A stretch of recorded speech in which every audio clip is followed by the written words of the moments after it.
Hello, everyone, and welcome to Synergy's third Thursday webinar presentation. We're here today with Dave Place, and he's going to talk to us about Medicare conditional payments. Before we get started, I just want to point out several things in your control panel. As you can see, you have a section for questions and a section for handouts. That's over there on the right side of your screen. The handout is a PDF of Dave's presentation today, so you guys can click and download that if it helps you to follow along. Also, if you have a question throughout the presentation, just type it into the questions field, and what we'll do is address it after the presentation via email. So just hang tight and we'll send you a response as soon as possible. With that, I'm going to turn it over to Dave. Thank you, everyone, for being here today. I appreciate you spending your lunch with us to learn about Medicare. Hopefully you have something delicious in front of you and some coffee to keep you awake. I'll try to make it as interesting as possible. We're going to walk through how Medicare the conditional payment works, some optional processes that are available that will help you a lot in your practice, as well as how to get Medicare refunds. And we'll briefly talk about Medicare Advantage plans, because I understand that's a very fast changing area of the law right now and of great concern to the trial attorneys who are having to deal with that change. A little background on who I am. I took over as the head of Synergy's Lien Resolution Group about 5 years ago. Before that, I spent 15 years as a recovery attorney. The law firm I worked at was Gibson & Sharp. I think it's now Gibson & Kolb. Equion was the company where our captive law firm we worked for, formerly Trover, formerly Healthcare Recoveries. So Rawlings, Optum, all those people were my people for a long time. I simply couldn't look in the mirror anymore, so I switched sides. So now we do everything for plaintiffs only. So everything we're going to talk about is from the plaintiff's perspective. So if you have any questions, please put those in the question box. I'll make sure to get those addressed. Medicare can certainly be complicated if it is anything else. Okay. Medicare conditional payments. First of all, Medicare makes payments conditionally. Medicare, the act is actually the Medicare Secondary Payer Act. So it's important to remember that Medicare is always secondary. There's one unique circumstance involving TRICARE, but Medicare is always secondary. So they're looking for reasons not to pay. If they have made a payment, they only pay it conditionally. The condition being that if at any point in the future another, quote, primary plan becomes responsible for bills or services Medicare has already provided, then Medicare needs to be repaid. It's important to understand that this is operating from the Medicare trust is running out of money. That's why Medicare set-asides are out there, and that's why they've taken such more aggressive stances in recovering conditional payments, simply because Medicare is out of money. So how to handle these in your case? I mean, I have a lot of attorneys. We're based in Florida, so we have a lot of attorneys who are representing a lot of Medicare beneficiaries. Well, the first thing you want to do when a client walks in your office who's on Medicare is have them sign these two forms: proof of representation and the consent to release. Now, the proof of representation is a form just making sure that Medicare is aware that you're the right attorney, and the consent to release is just a HIPAA form. Here's the forms they use. Consent to release. Now, Medicare will accept your own HIPAA authorization if your client signs one when you take on representation. Just make sure all the names match. They get very confused with anything that's off perfection, so make sure everything, your addresses and your name of your law firms match your documents. Then you're going to report your case. You report your case to BCRC, the Benefits Coordination Center. Those of you practicing for a while, remember MSPRC, which was the former contractor for Medicare. All these people do is collect on conditional payments. You can report several ways. You can call it in, you can fax it in, you can mail it in. We send everything in via fax or via the portal, which is an incredibly useful tool. If you're not already using the Medicare Secondary Payer Recovery Portal in your office, I highly recommend getting it. I say that, and some of you may have tried and realized it's a quite complicated process to get that portal set up. It's because Medicare operates like it's 1963, and they'll have to mail you your password as one of the steps in the process. I do recommend using it. We'll go a few things in this presentation today about its benefits, but for your office, really it's a big productivity enhancement for your office. It'll save your office a lot of time on the phone with Medicare, and a lot of attorneys use a workaround of going on to My Medicare and logging in as though they're the beneficiary. That's certainly a work that's been in practice a while, but it's cumbersome, and using the portal itself will speed up this practice in your office. Then you're reporting the case to Medicare. You need to give them everything about the beneficiary, everything about your case, and everything about yourself. In particular, I want to focus on what is their description of alleged injury or illness or harm. You're going to be as specific as possible when you're reporting the injury. For instance, you don't want to say back. You want to say L4, L5. You don't want to say arm. You want to say left arm or broken tibia or whatever you want to be specific as possible.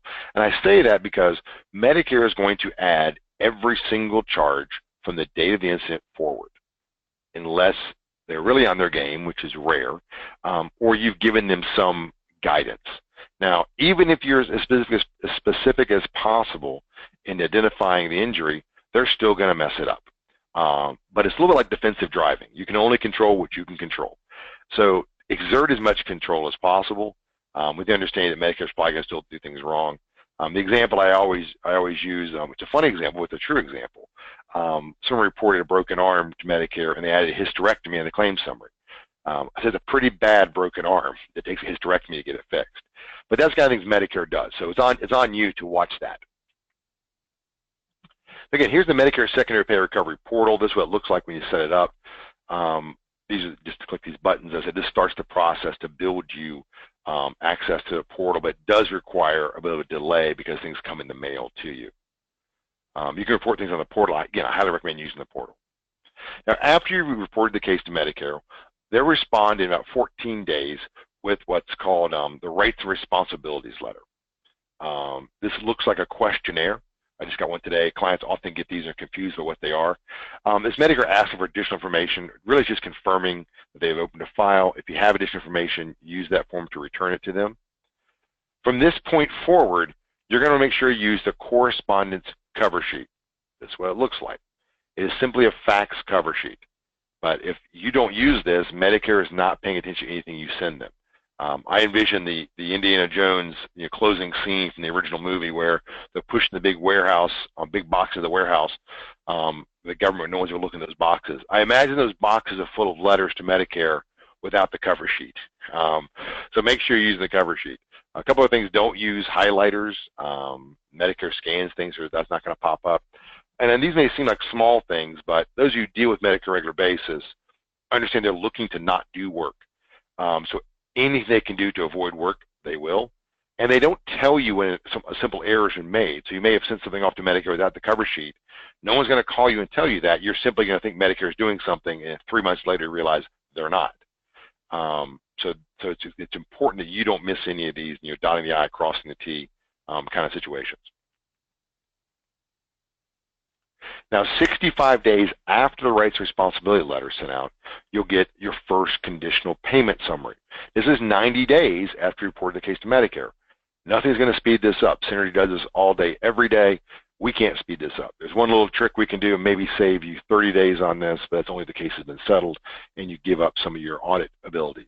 So it's going to take about 3 months before you get your first conditional payment.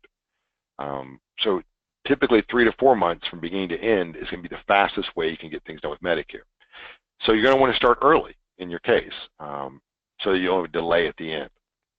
Now, when you get their rights responsible, with your first conditional payment summary, the first thing we always do, and I recommend you do, is audit it. Said Medicare loves saying errors in there. So you're going to check the provider names, the diagnosis codes, the dates, the charge amounts, those kind of things. For example, we've seen things on the claim summary like unspecified pain. It doesn't say that diagnosis code. That is, it uses an IC9 code that once you translate says unspecified pain. Well, you're certainly going to want to dispute that. So I have unspecified pain sitting here right now. It's not related to any trauma code. It's related to me being 46. So dispute those kind of charges. You're going to want to make sure you have a clean summary, as clean as possible. The nice thing about the dispute process is there's no limit.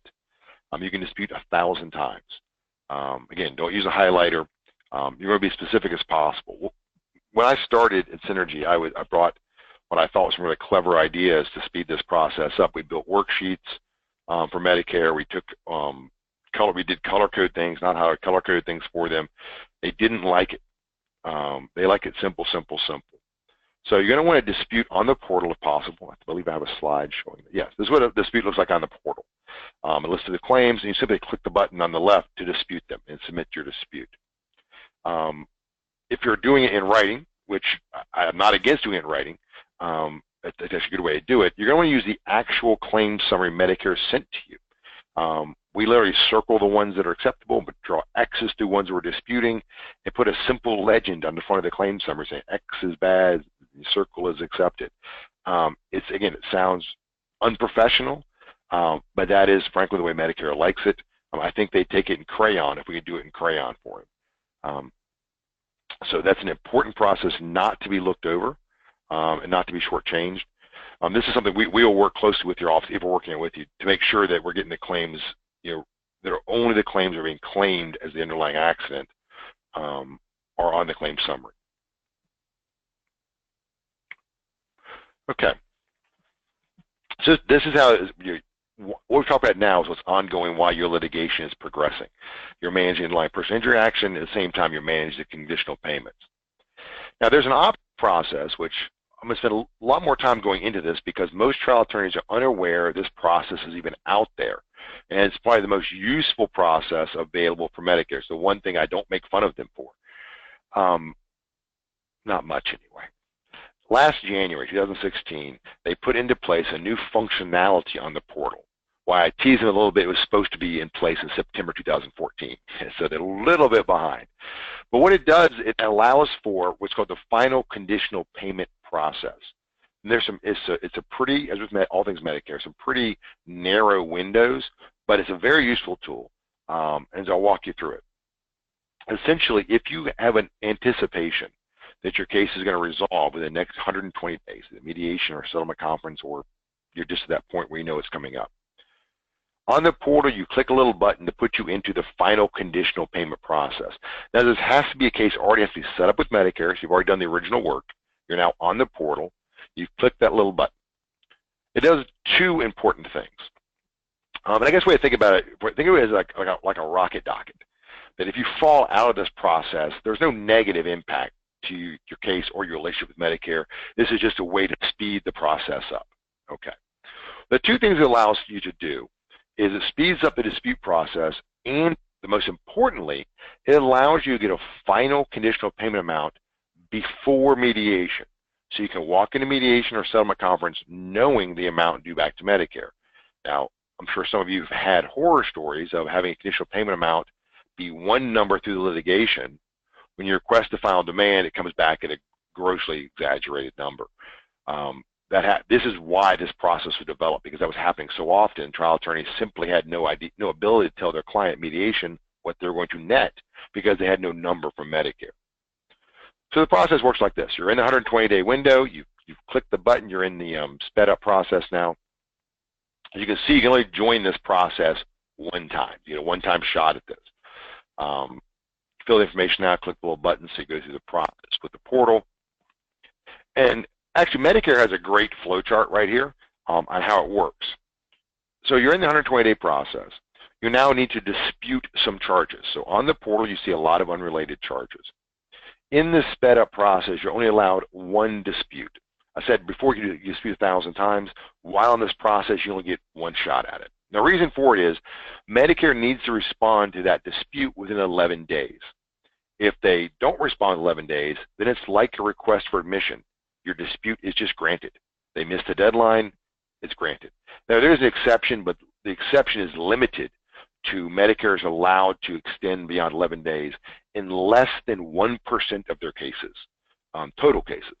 So you don't expect that. Expect them to, if they don't respond in 11 days, the dispute will be granted. Okay.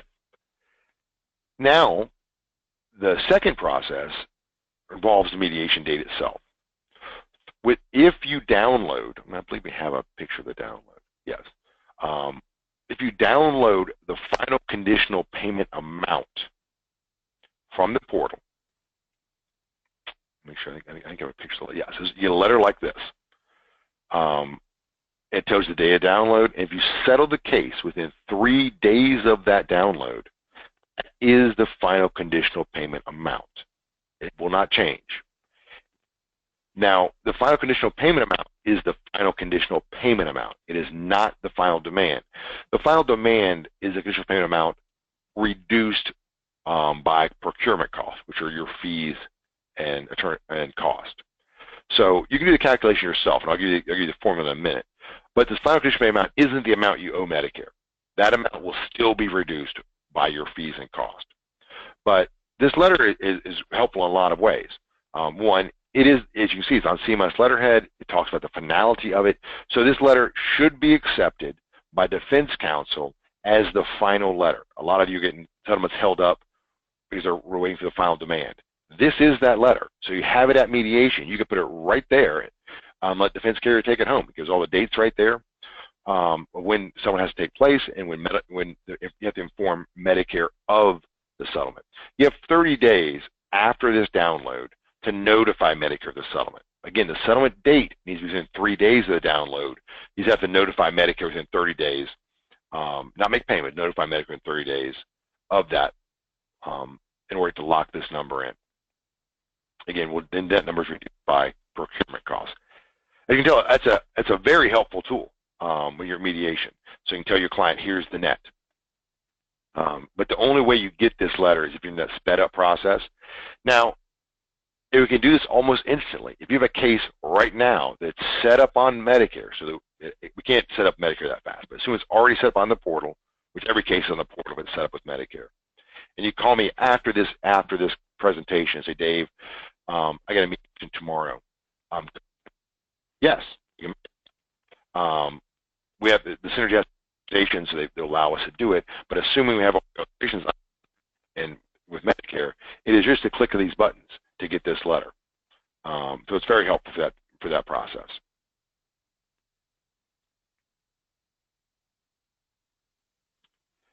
Now, again, this is kind of what the portal looks like.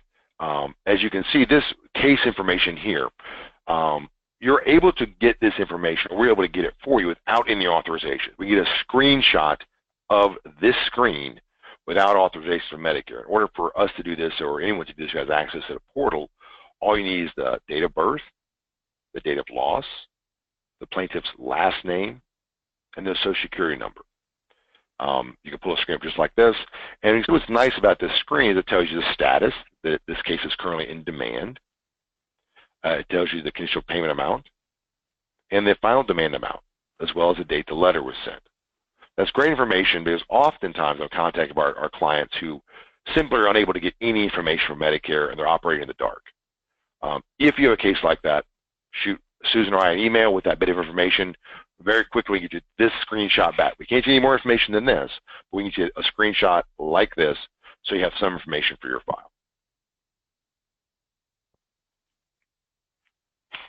Okay, the final settlement detail document. This is when you've settled the case, and now it's time to tell Medicare about the settlement. The copy right here. Very straightforward document. Like the portal looks the same way. But all it asks is these simple things. Amount of the settlement, was there any no fault paid? And this means no fault paid to your client, not no fault that paid bills, but no fault that was paid to your client.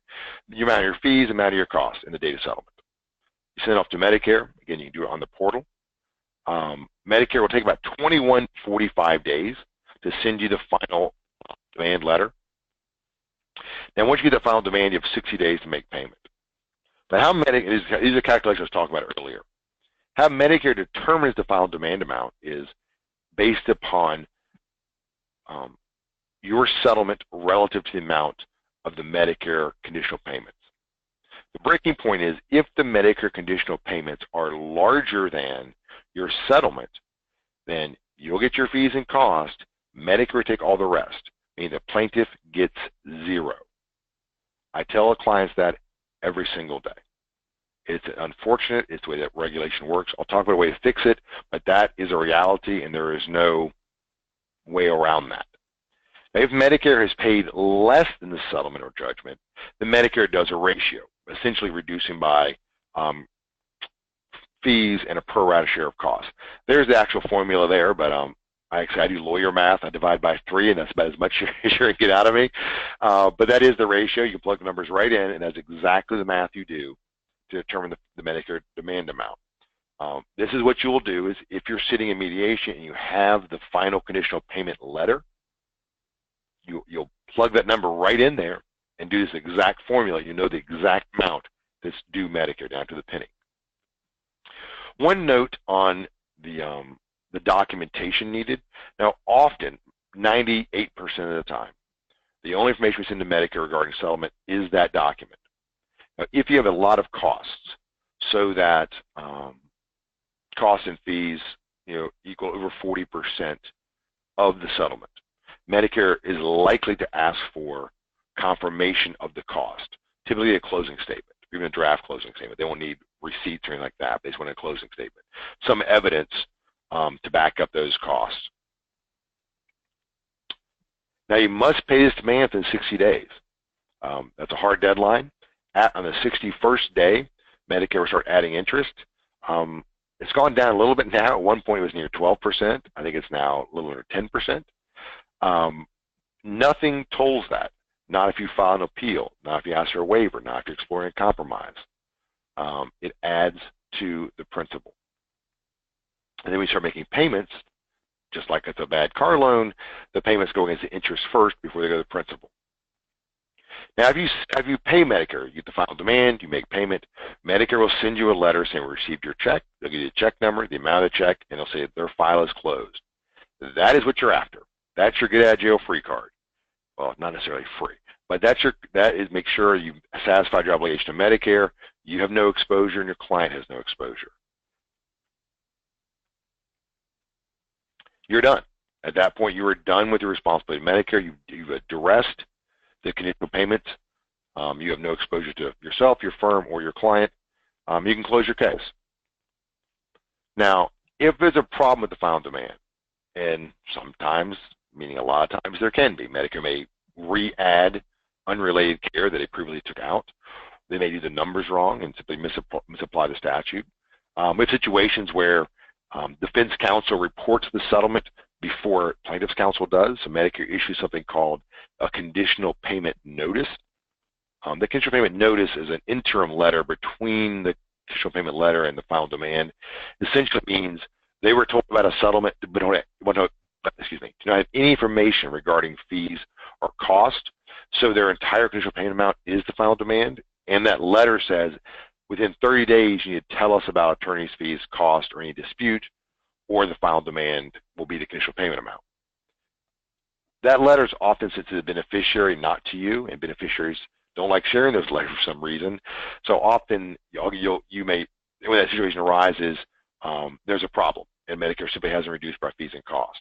The way to solve that is via the appeal route. Appeals are only useful for 2 things. Either the inclusion of unrelated care in the final demand claim summary or the misapplication of the reduction statute. Nothing else goes in the appeals. Now, for Synergy, I'm an attorney. Synergy is not a law firm, and I'm not practicing now, but we handle the first 2 level appeals for our clients included in our service because they're paper appeals. The first level, I'll go more to these in a second, actually. I click the slide. Let me go back. The first appeal is called a redetermination. This is done by an internal unit, but a separate unit inside BCRC, which is the contractor. The second level is reconsideration, which is done by an external unit. It was called a QIC, a Qualified Independent Contractor. For the Southeast region, it's Maximus Federal Services. They do an outside review of those appeals. Now, the third level appeal, we cannot do that. It requires an appearance before an ALJ. But I often say it's decision-making time anyway at that point, because according to the CMS website, it takes 28 weeks to get on the docket, and they expect a 28-month delay before you get a hearing.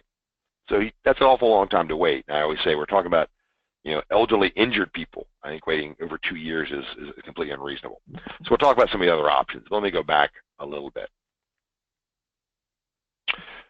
Post-final demand, there are 4 things you can do to try to reduce, or we call it getting a refund back from Medicare of what was paid to satisfy the final demand. Now, we're pretty good at doing this. We developed this service as a way to answer the question that our clients were asking. I mean, I'll tell you the war story. I was talking to one of our great attorneys in Virginia. He said, Dave, I settled the case, but under the regulations, I get my fees and costs, and my client gets nothing. I can't live with that. As an attorney, we hear all kinds of bad things about ourselves, but we also know the truth. We're in the business of helping people, whether they say that on TV or not. So most attorneys really sticks in their throat that the injury victim's getting nothing, but they're getting their fees and costs. So his question was, Dave, I'm just going to cut my fee and give 10 grand to my client, so she gets something out of this. Well, unfortunately, Medicare considers that Medicare fraud because the repayment statutes to Medicare are based upon fees actually paid. So if you reduce your fee, the benefit of that reduction goes to Medicare, not a result anybody wants to have. So you're in a catch-22. So that's why we Synergy developed this service, where we go back to Medicare post-final demand and use some pretty unique statutes and regulations to try to get all or some of that money back. Now, our success rate used to be about 80%. Now it's about 73%. We're trying things more on the fringes, a little more expanding. I'll talk about the options, but how we do that.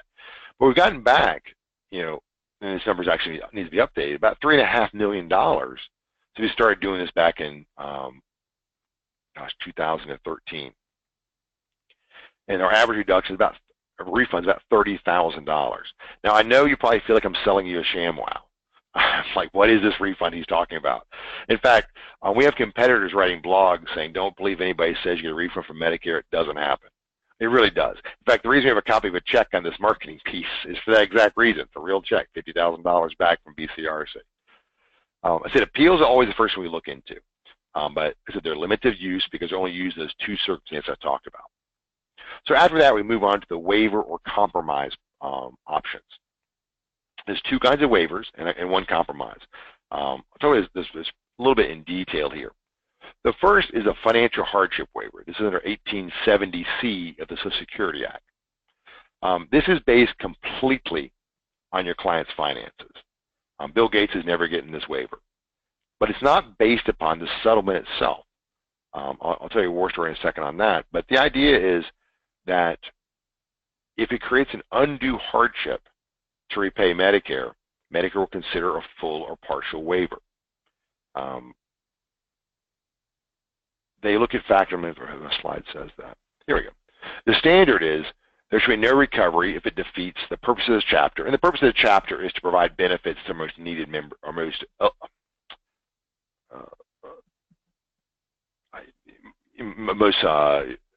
susceptible to injury and danger and falling through the cracks members of society. That's why we have Medicare, that's why we have Social Security, is to be a benefit to the citizen. So if it's defeating that purpose, it's defeating the purpose of the chapter. Well, I always use against equity and good conscience. I just like the way it rolls off the tongue. So that's the argument, that repaying Medicare is against equity and good conscience. The Medicare manual has some great examples. You can see the first one there is the beneficiary spent all the money. That's an actual reason you can go to Medicare and say, we don't want to repay your final demand because the money's all spent. Now, you can imagine that's probably not the most persuasive argument, but it's certainly one that is listed in the manual as a viable argument. Typically, though, there are arguments around income and resources. For instance, if your client is dual eligible, so they're on Medicare and Medicaid, then clearly it's a hardship to repay Medicare. And that's the kind of circumstance that I feel extremely confident that we get a refund back from Medicare. Now, we talk about refunds because we counsel our clients to pay the final demand. Because I said you only have 60 days to make that payment when they start adding interest.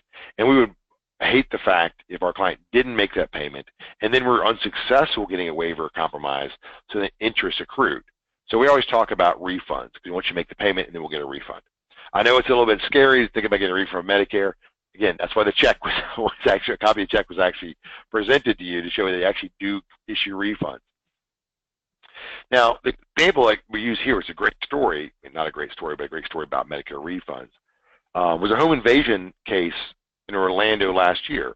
It was during a 7-year-old girl's birthday party.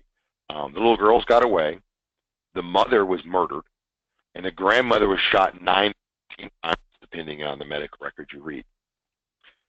But my mother was able to, had good counsel, one of our great clients, and was able to secure, about $2 million in settlement for negligent supervision of a housing complex.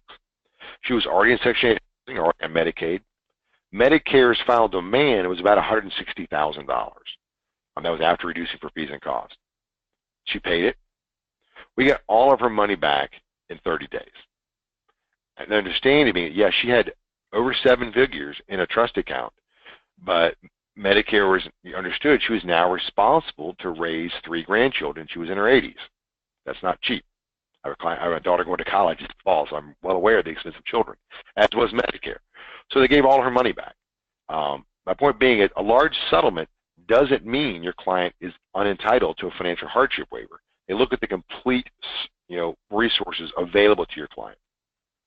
In fact, when you make the request for a hardship waiver, your client fills out, it's a Social Security form. I'm sure I have a copy of it here. I do not. It's Social Security Form 632BK.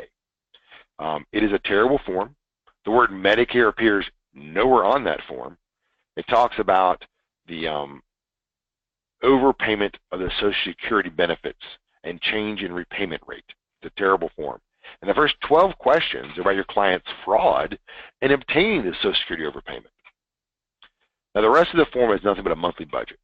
And according to the Medicare manual, you're allowed to skip those first 12 questions. You wouldn't know that unless you read the manual. Skip those first 12 questions because Medicare beneficiaries are considered honest until proven otherwise. The rest of the form is a monthly budget. It's actually pretty easy to fill out. Your client will fill that out and write a hardship letter. Now, you don't write this letter. We don't write this letter. I often say it's the only letter Medicare bothers to read. Now, we give our clients a sample letter, in bullet point talking points like right here, and help with the instructions on how to fill it out. Now, some clients write 10 pages. They want to tell Medicare their story. Some clients write 5 sentences. The case I was talking about, the grandmother who was shot, hers was a handwritten on loose leaf paper, hadn't seen cursive in a long time. She's written that. Less than half a page. It was heartbreaking. It was a heartbreaking letter. It was hard to read. And as so, Medicare gave all her money back. Now, if the hardship waiver does not work, or Medicare grants it in part, not in full, we can decide to move forward with a compromise request. Now, the hardship request is done by BCRC. The compromise is done by CMS with the help of HHS attorneys. Now, again, I brought some great ideas, so I thought, because when you send a compromise request off to BCRC, who is the main conduit for information to Medicare, they'll send you a letter saying, we have no authority to review compromises, we're forwarding this to CMS. Well, I'm trying to find efficiency, started sending out compromises directly to CMS. Well, they'd send them right back saying, we don't accept these, they have to go through BCRC. And then we send to BCRC, get the letter saying they don't have authority, they're forwarding it to CMS. So it's a circle. The nice thing about that circle, or the reality, not nice at all, is that Medicare has a policy of 40-day turnaround time on correspondence. So they would wait 40 days to tell us they were sending it to somebody else. Then they would wait 40 days to send it on. So I'd add a nice 80-day delay to the process. I bring that up because I see a lot of my clients who are frustrated with Medicare because they'll send lots of letters and then it'll seem like Medicare is not responding to their correspondence. What's typically happening is letters are crossing in the mail. Trial attorneys are very good. Their paralegals are even better about staying on top of things. Medicare is neither of those. So usually they'll have 3 or 4 letters sent to Medicare, and Medicare's responding to the first one. So kind of be aware of that in your practice. Now, a Federal Claims Collection Act compromise is more like the general compromise you're used to writing in all your cases. Everything goes in there. He's old, she's injured, Medicare's not worth your time to come prosecute this claim, it's against equity and good conscience. Let's work this matter out, Medicare. And at the end, you make an offer. Now, typically, we offer $100. And I often joke that $100 is what it used to be because Medicare never takes it. But they've actually taken it a few times lately. Let's say, thanks for $100, we're refunding you $9,800, that situation. Now, typically, they'll say, Dave, no thanks for the $100, but we'll take $20,000 instead of $50. Here's a refund of $30,000. That's generally how it works. is that we're very successful in the waiver and compromise process. We have a lot of, quite frankly, emotional investment in that particular service. One, because we built it. Two, because people tell us it doesn't work. And three, because the way it actually operates. My senior Medicare resolution specialist really takes a lot of pride in these. And one of the cases she brought to my attention last week was a quadriplegic case, settled for $250,000, all the coverage there was. Medicare took all the money after fees and costs. They took $190,000, no, $160,000. So the injury victim got nothing. We went with a compromise, and Medicare refunded $80,000. Now it's not all the money, but without this process, which other competitors disparage and which trial attorneys are unaware of because Medicare hides it, that injury victim would have got nothing. So at least we were able to give $80,000. You can see why it's so close to our hearts, this particular service. Now, the last option, if none of those other tools work, the last tool in the toolbox is the best interest of the program waiver. And you now know all there is to know about that waiver. There are no more regulations. There are no more statutes. There's no case law. That's all there is. In fact, I regularly argue with regional directors in Medicare about the nature of this waiver. Because it says best interest of the program, Medicare says, oh, you're talking about waiving the interest on the unpaid principal. No, that's not what that word means in this context. It is simply statutory authority enabling the secretary to waive any claim he or she thinks is appropriate. That's all there is to it. We talk about using the weird situations. Hopefully you don't have these, but frankly, on weird circumstances. So this is that one. If nothing else really works, we can use this to kind of have a discussion with Medicare about why they should waive their claim. I know I'm killing with war stories, but this came out that where it was really useful was that attorney in Tampa who had money in his trust account for 8 years because he deal with Medicare. Medicare stopped responding to his phone calls, stopped responding to his letters, completely weren't responding. The plaintiff wanted the money, obviously, and filed 2 bar complaints against the attorney to get the money out. Now, long story short, the attorney was completely right in holding the money. The bar backed him up from the previous actions of the plaintiff who had not repaid Medicare, and there's a lot of reasons. But the attorney was right to hold the money, but he wasn't happy that he had the money and not happy at the bar complaints. We were able to use this waiver to get Medicare to waive their claim in about 4 months. So he was able to get the matter closed, money out of his trust account, and the client satisfied, at least gone from his life, using this waiver. So hopefully we don't have those situations, and hopefully we can solve through some other process. But if not, this is kind of the last-ditch attempt to try to get Medicare to do something reasonable and get the matter resolved. Now, before I go over the Medicare Advantage plans, I'm going to spend a little more time talking about the refund process and the logistics, how it works in your office. Now, remember, once you've paid the final demand, you are done. You've satisfied your obligation to your client and to Medicare. You can close the file in your office. If you engage someone like Synergy, we can do this directly with your client because this is an administrative process, it is not legal representation. If you want to do this yourself, or if you want to involve Synergy and keep your file open to maintain your relationship with your client, that's fine as well. But the point being is you can be done and you can close your file, and then Synergy or anybody else, no one else really does this but us, can step in and try to get a refund. These processes are administrative. I've walked you through how they operate. If you get a refund back, if we're successful in getting a refund, come back to whoever sent the check. So if you issue the check from your trust account, a check will show up in your office, made payable to the beneficiary. The great thing with that is you get a second check for your client. This makes them kind of a walking billboard for the best attorneys in the world. Occasionally, Medicare sends a check directly to the beneficiary. Because when we talk about Medicare, we have to talk about what they do 80% of the time, because 20% of the time, you don't know what they're doing. But that's how the process works. And I stress that because getting these refunds doesn't require any additional work for you or the firm. It's something that is just going to benefit your client, put money in their pocket, and help you market. Although I know we're doing a CLA, I just quickly broach the Synergy fee. Synergy doesn't take a fee on the refund process unless we're successful. If we successfully get a refund, our fee is 15% of that refund. I bring it up to you, one, just so you know our fee, but also so you know we don't sell air. We'll quickly triage your case and say whether or not it makes sense to try. For instance, the financial hardship waiver is an easy one to triage. Again, if your client is upper middle class, they're not going to get a financial hardship waiver.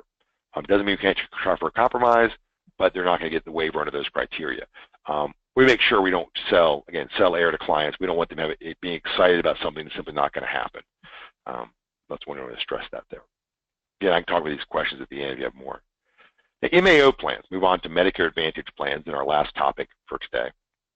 MAO plans, often called Medicare Part C or Medicare Advantage plans. I remember back in the days when they're called Medicare Risk HMOs. I like Medicare Advantage plans. I know a lot of people don't. I like it for several reasons. One, I like it because they harken back to the days of bipartisanship. Believe it or not, when I talk about bipartisanship, I'm talking about Newt Gingrich and Bill Clinton.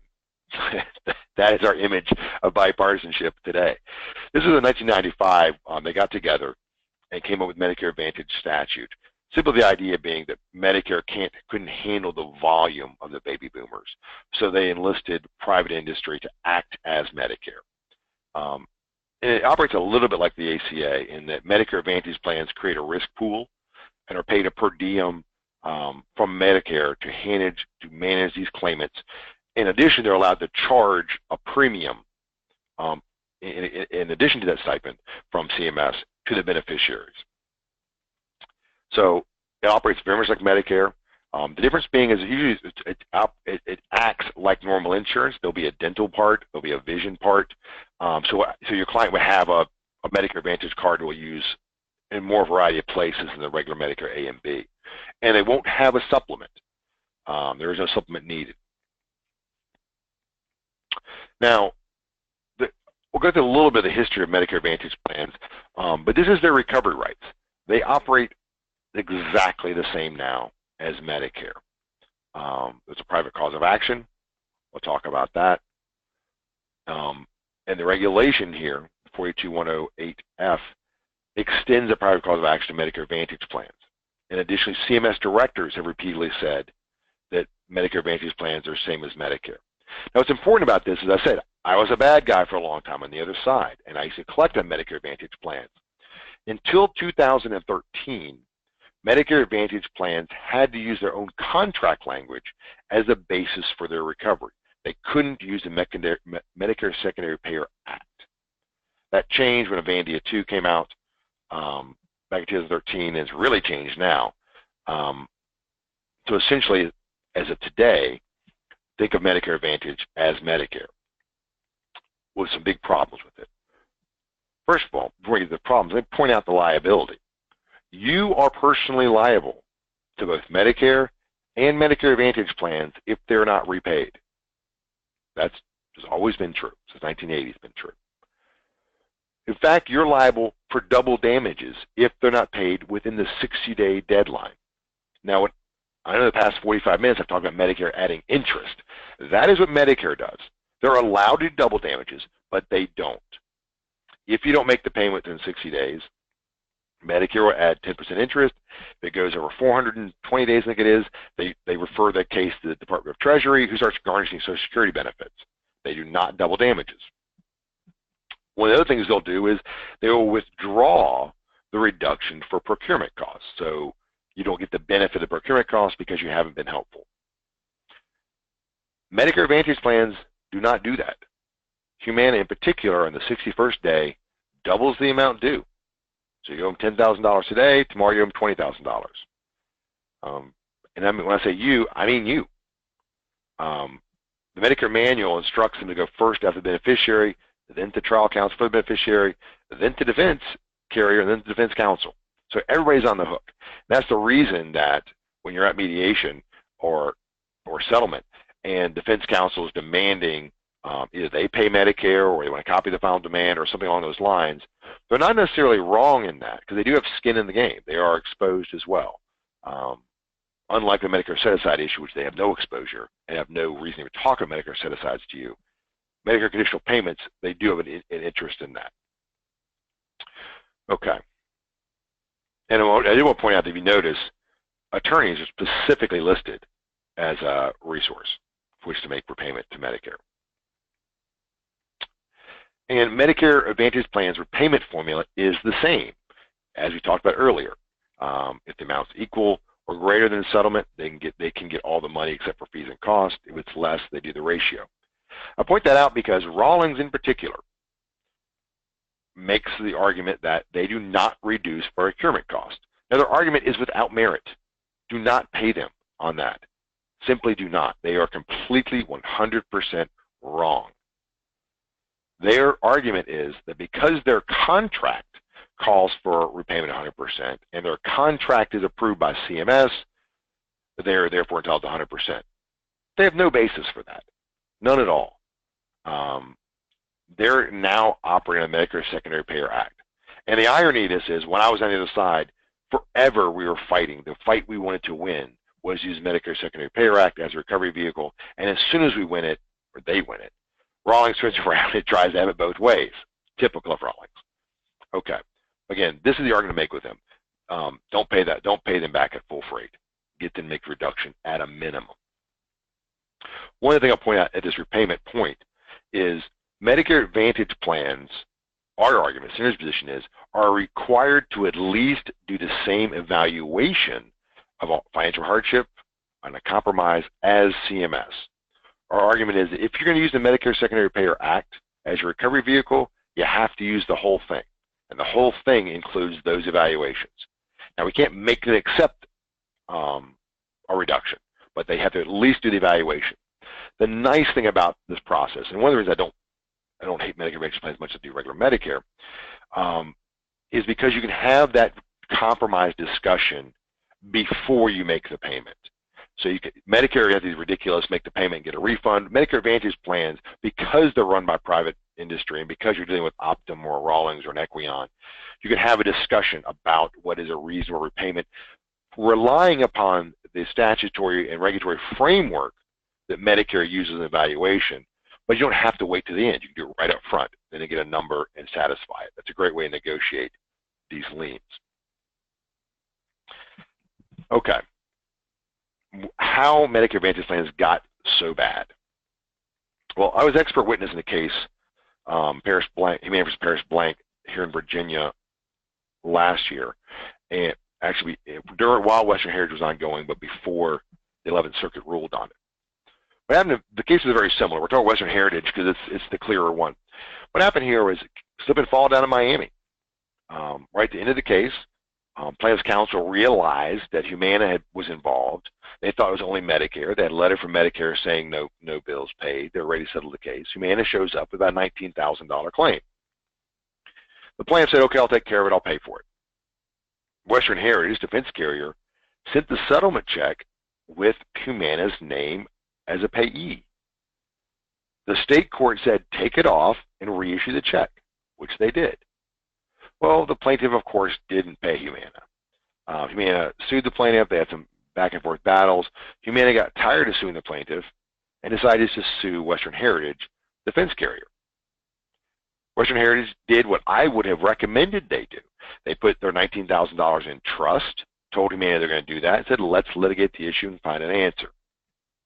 Well, all the way up to the 11th Circuit, they were losing. 11th Circuit said, yep, we meant it. 11th Circuit said, you have to make payment within 60 days. Putting the money in a trust account is not making payment, period.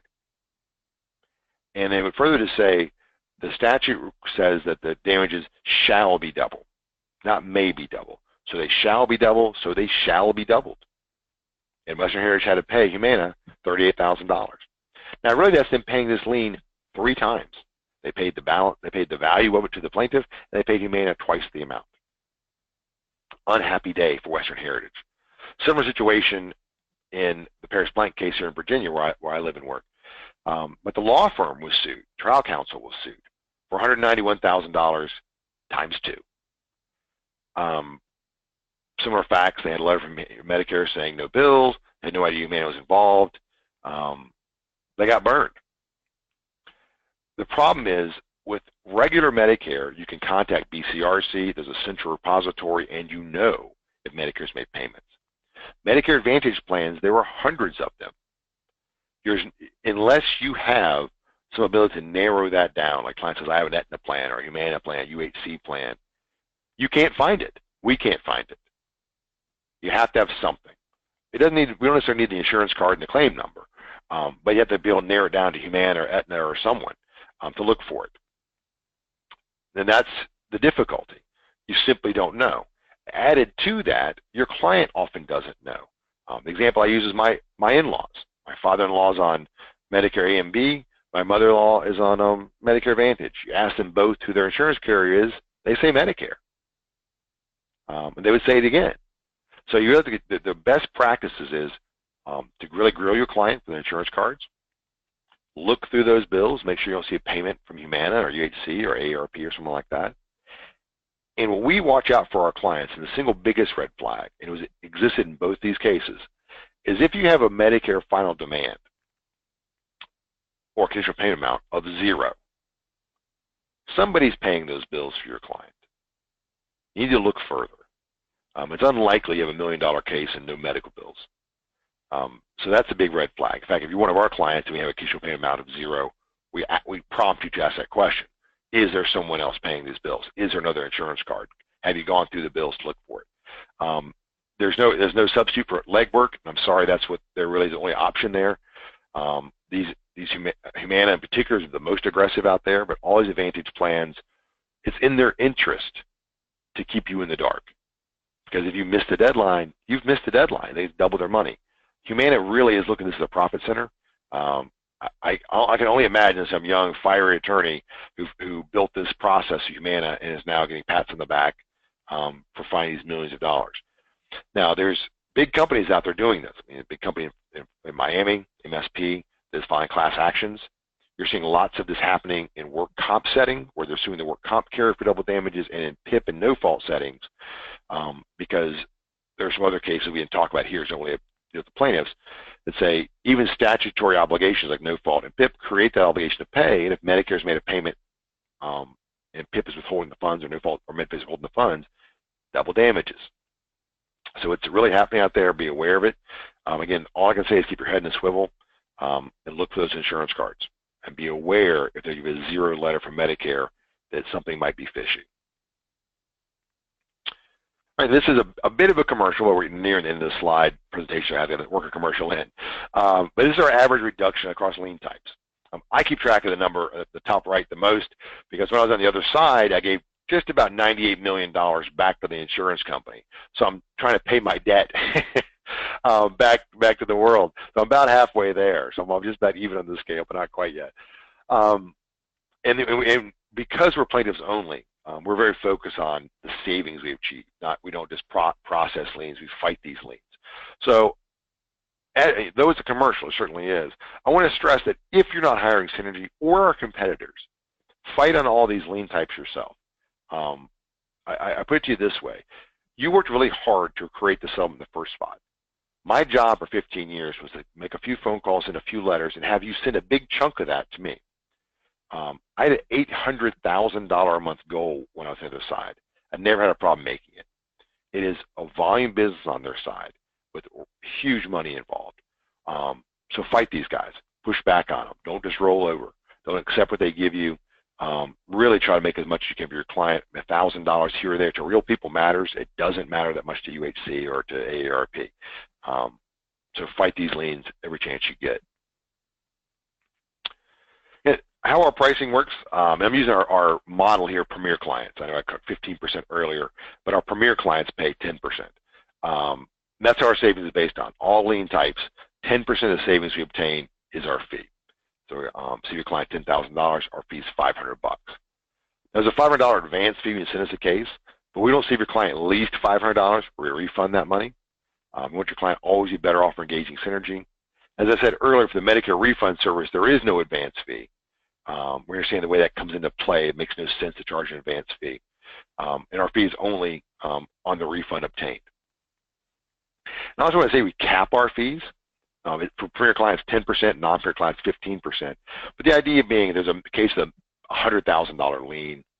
You sell a case of $25,000 with the entire lien waived, so a $10,000 fee. That's going to eat up all your client settlement.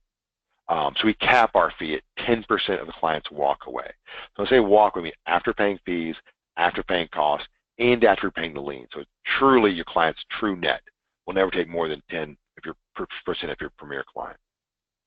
And our case managers, people actually working the files, get paid a bonus the more they save your client.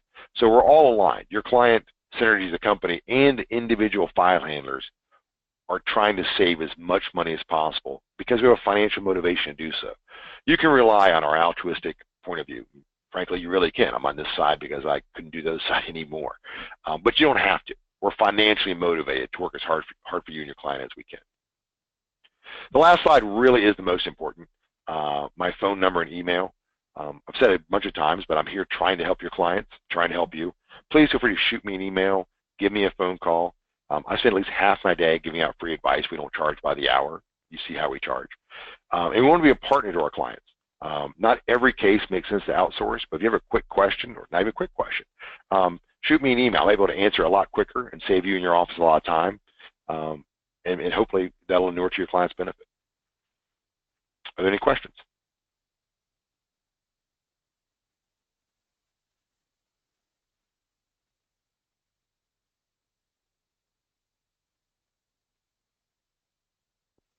Okay, I don't see any questions popping up in the little window. If you have questions, please feel free to shoot me an email or Susan an email and give her a call. Thank you for your time.